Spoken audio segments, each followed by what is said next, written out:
Welcome to the coaching game. I'm Laurie Lawson, and tonight my guest is Laura Berger. Hey, Laura. Hello, good evening. I am thrilled to have you on. We had Laura on our Coach Chat radio show, and she had so many cool stories. Being, oh my gosh, this lady is a wealth of information. She is a leadership consultant. She's an executive coach. She's the author of a really cool book called, which I haven't read yet, but I swear it's on my list, Radical Sabbatical.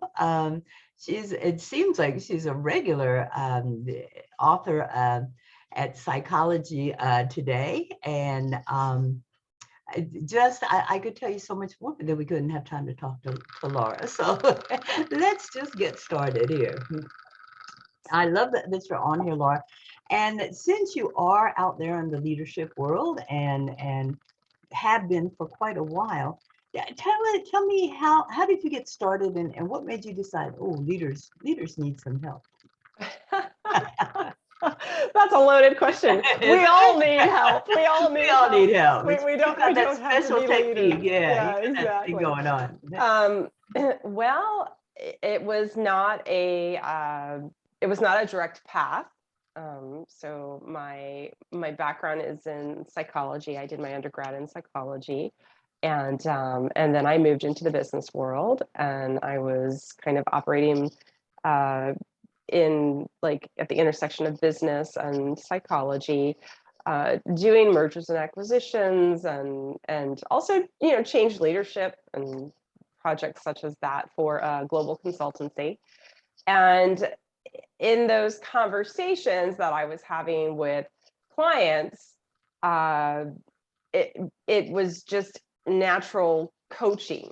Like it was like a combination of consulting and coaching. It was like wearing both hats, but I didn't even know that that's what it was. Like it wasn't said, oh, I'm going to become an executive coach. That was not it. Coach, so to speak.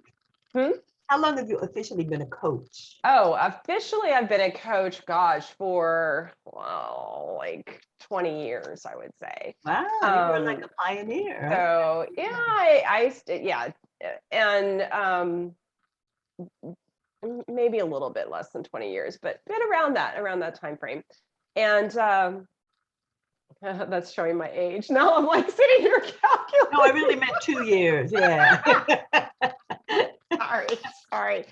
But when I left this consulting field, that's when I got very focused on, okay, I want to move into the coaching arena. And so it was important for me to build my brand under my name versus under, a Deloitte, which is where I came from. So it was that was the beginning of the journey, I guess, into executive coaching. And where did Radical Sabbatical come in? Did that come in between, before, after? And tell us a little bit what that is. Sure. So Radical Sabbatical, it came in kind of in between. I had gone out on my own and was doing some consulting coaching. And then my husband and I decided that I had some losses in my family, so I should probably share that. And just looking to recalibrate, not reinvent, because when I came back, I continued to do what I was doing. I just did it in a very different way. And so in that recalibration, we had gone on vacation to a little tiny village in Costa Rica and fell in love with it. And so we moved there, and we picked up and we left everything and quit our jobs and moved to the jungles of Costa Rica with our 2 cats at the time, and lived there for almost a year. And that is what the book Radical Sabbatical came out of, that story. So it's a comedic memoir. The Hollywood log line is, it's a couples Eat, Pray, Love meets The Hangover.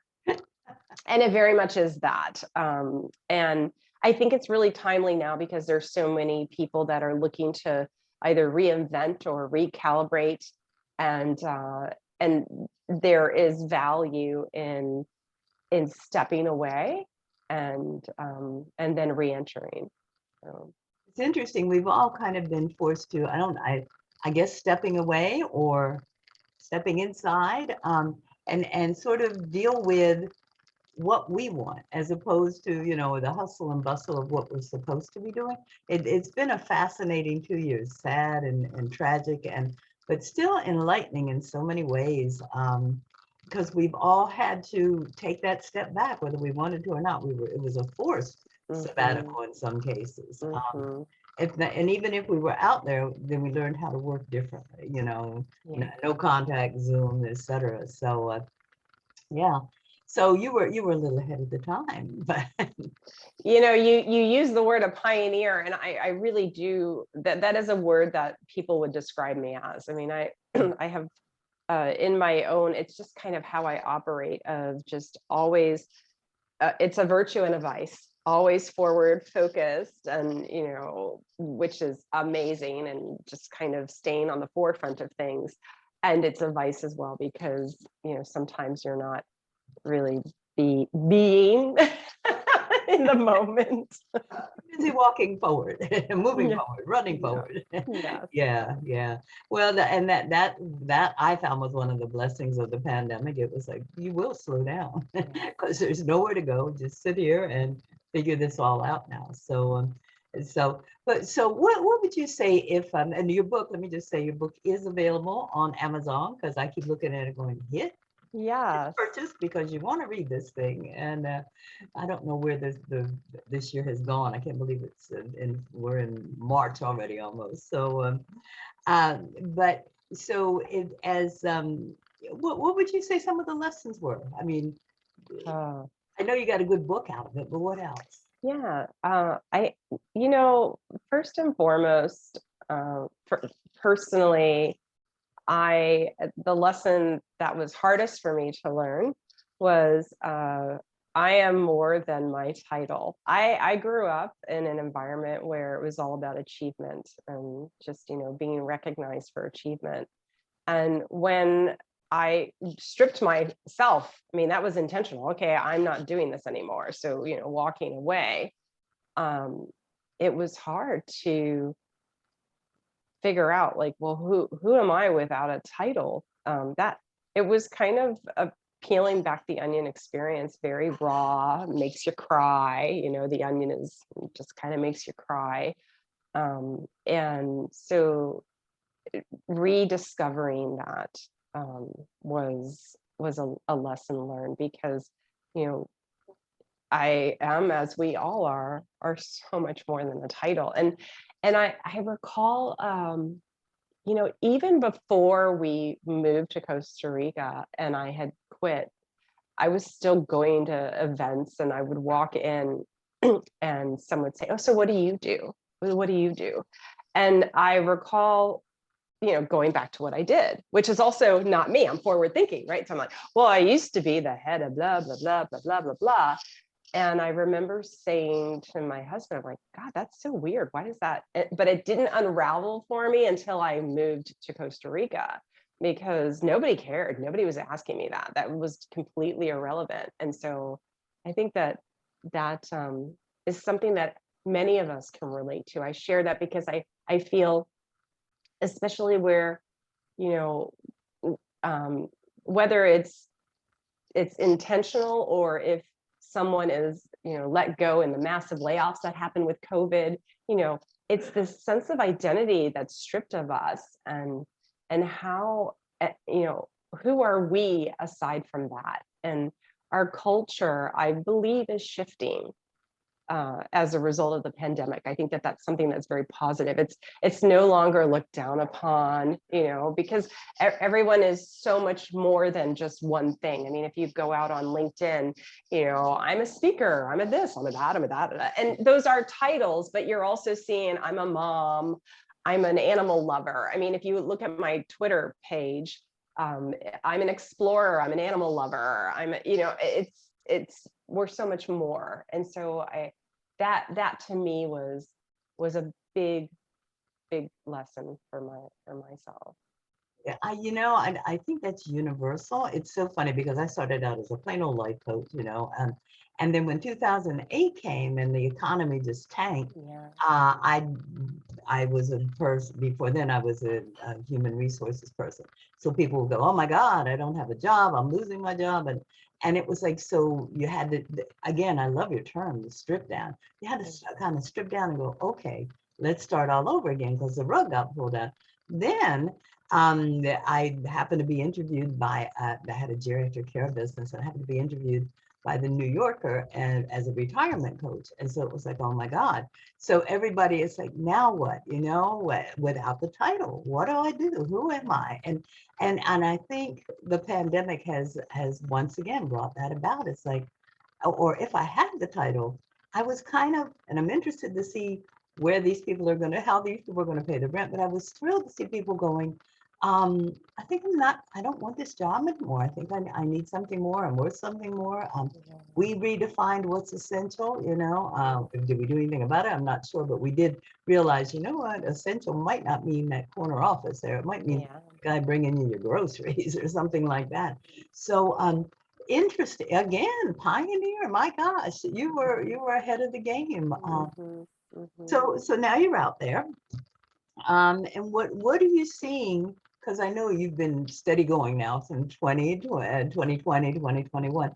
What are you seeing as trends that are you can't even say are going to be for 2022 because nothing's stable anymore. But what trends have you noticed so far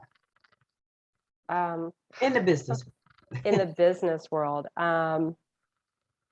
well, because you have a lot of turnover that's happened.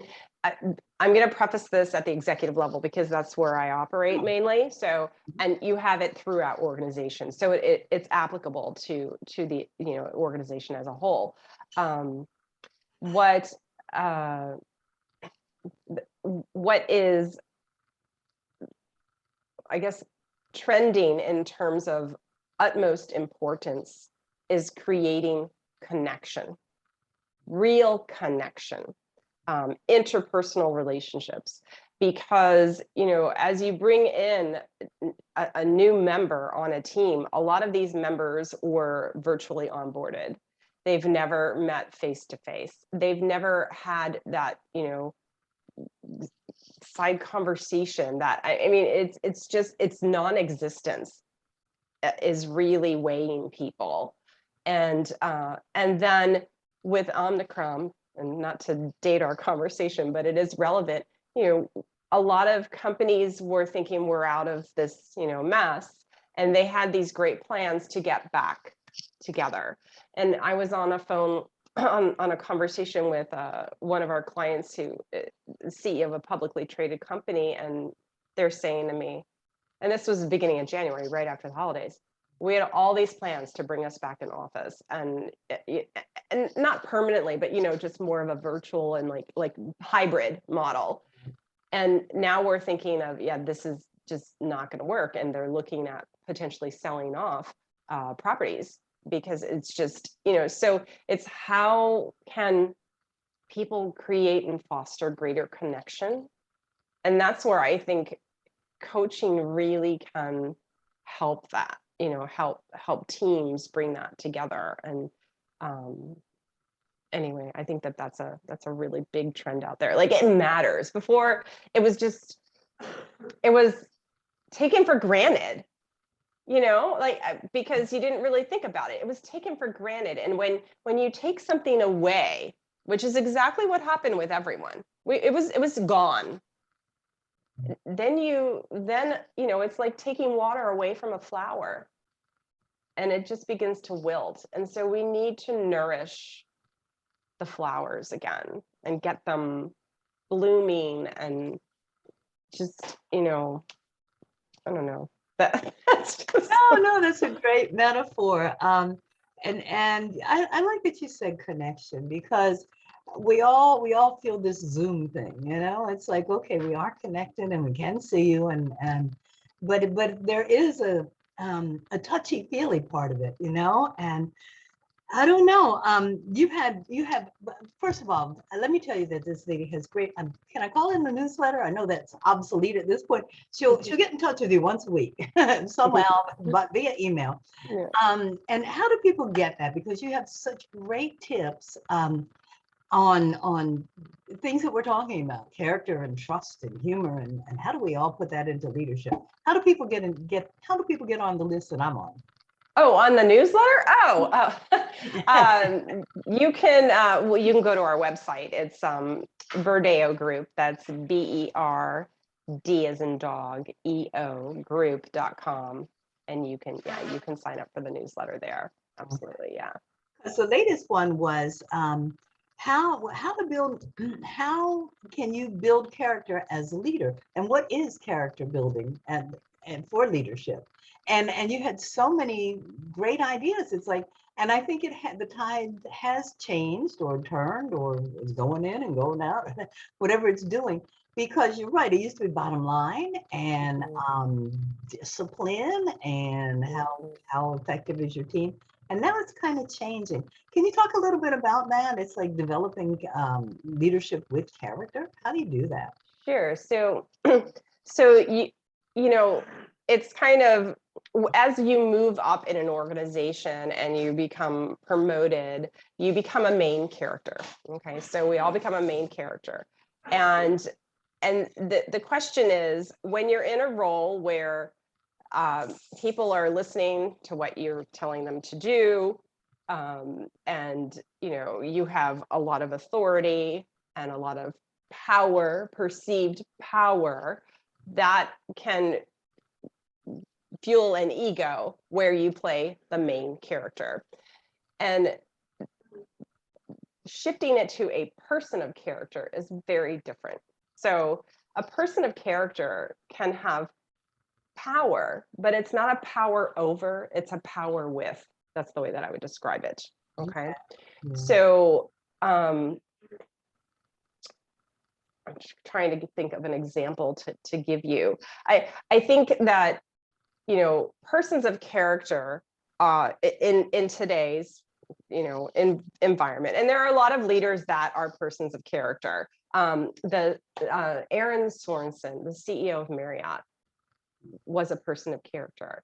When the pandemic hit back in March of 2020, he got on camera and made an announcement to all employees that executives were getting pay cuts. They were not laying off employees. They were going to support everyone through everything, through all of it. And the man himself died shortly after that. He had cancer. And he was very concerned of even getting on camera because he had lost all of his hair, and he was a main character. But a person of character is someone that has the courage to, really dig deeply into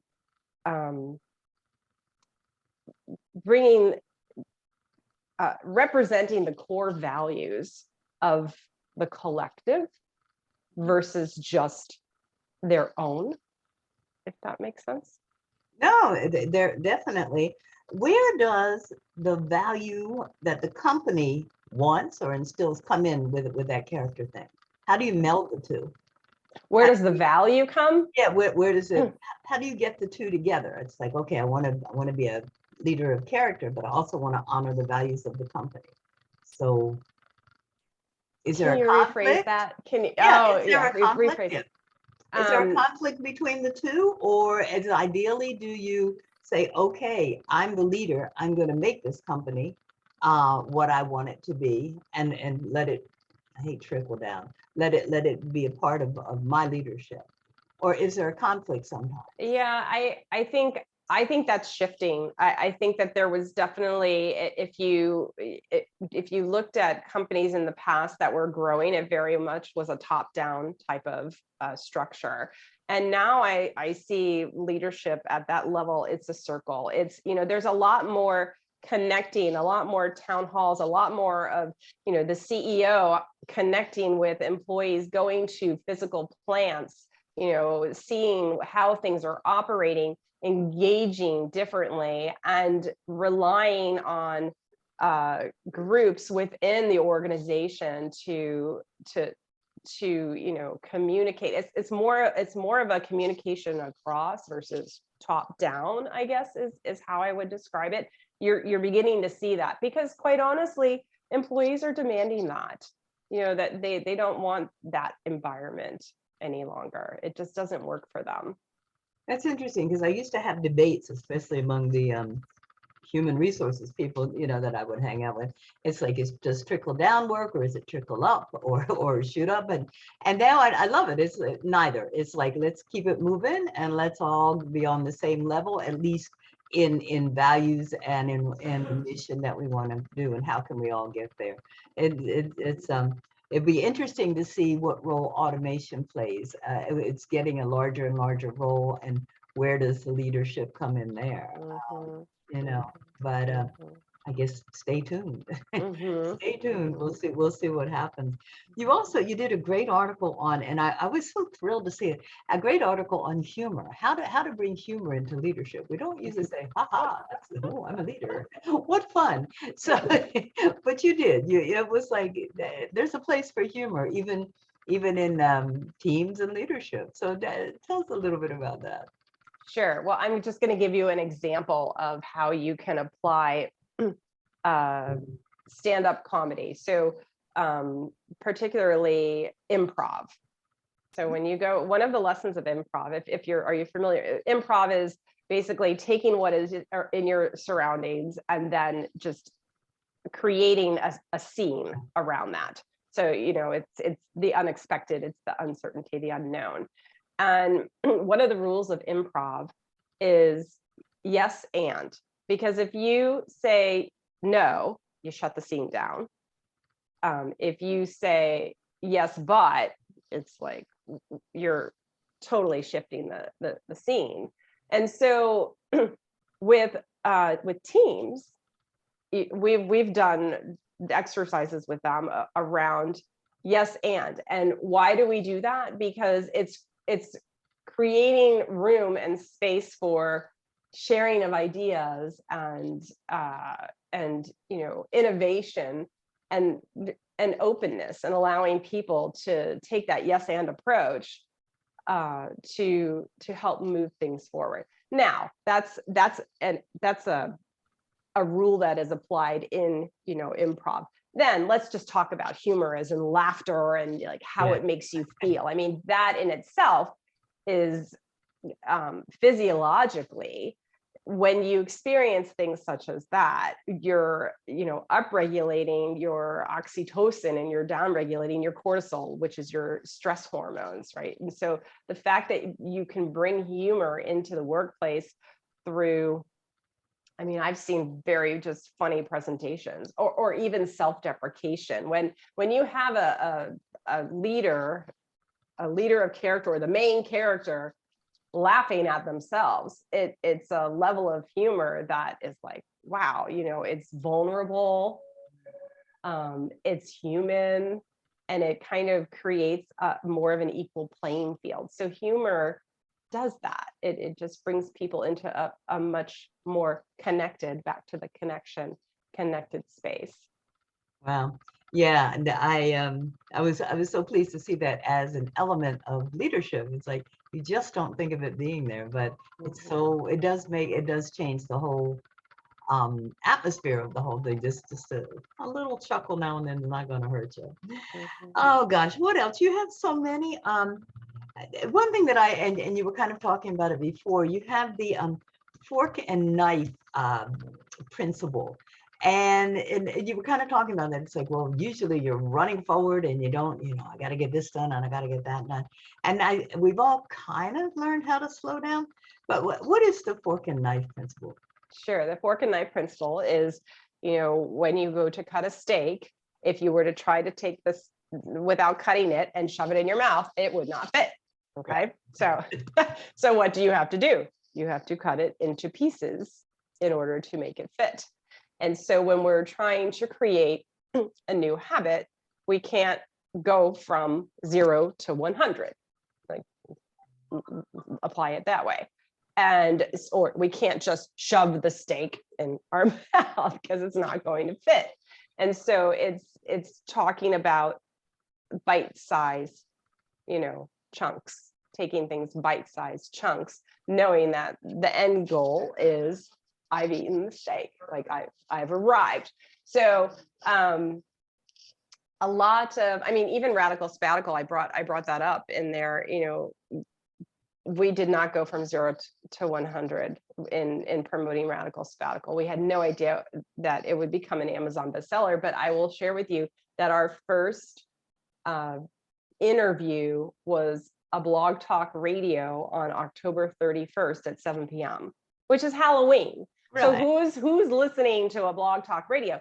But you have to start somewhere. You have to cut you have to start somewhere. And then right. And then we were in New York City, doing interviews for major television networks. So, but we started there, and it's bite-sized. And so it's just kind of keeping at knowing where you want to having something in mind for the end. But doing it more incremental. Yeah, I think I don't know if it's a lesson we need to learn. It's a lesson that maybe some of us learn, but it's like, okay, now we have much more time than we did. What do? We rush through like we used to. What do we do with all that energy, And I think we're learning. I think we're learning that, it can be diverted, it can be utilized to go even further. But one step at a time is kind of probably the best way to go at this point, especially since, I don't know, the 5-year plan and the 10-year plan, do you feel that like they're obsolete almost? It's like, how about 10 minutes? Let's go 10 minutes. Yeah. It's so interesting that you brought that up, Laurie, because I remember this was when I was back at Deloitte, and I was on like recruiting, and I thought that question, like, so what's your 5-year plan, was just a silly question. And I never asked it. And I was like, that is a silly question, because I think what's more important is how we navigate uncertainty. Yeah. Because guess what? You don't, you can say what you want to say, but nice planning and good luck on that. But I think we've all learned on the flexibility part. We only have like 30 seconds left. Do you believe that? I knew we'd have more time than less time than we needed, and you'd have so many cool stories and ideas. I thank you so much for coming on. You're welcome back anytime, and we can keep talking about it. Do check out her newsletter, bordeogroup.com, and you can see Laura every week. Is that what it is? A weekly thing? It's a monthly newsletter. Oh, monthly. Okay. We don't inundate once people. A month. That's good enough. Yeah. Thank you, Laura. Thank you. It's been so great. Absolutely. Nice to see and spend the evening with you. Thank you.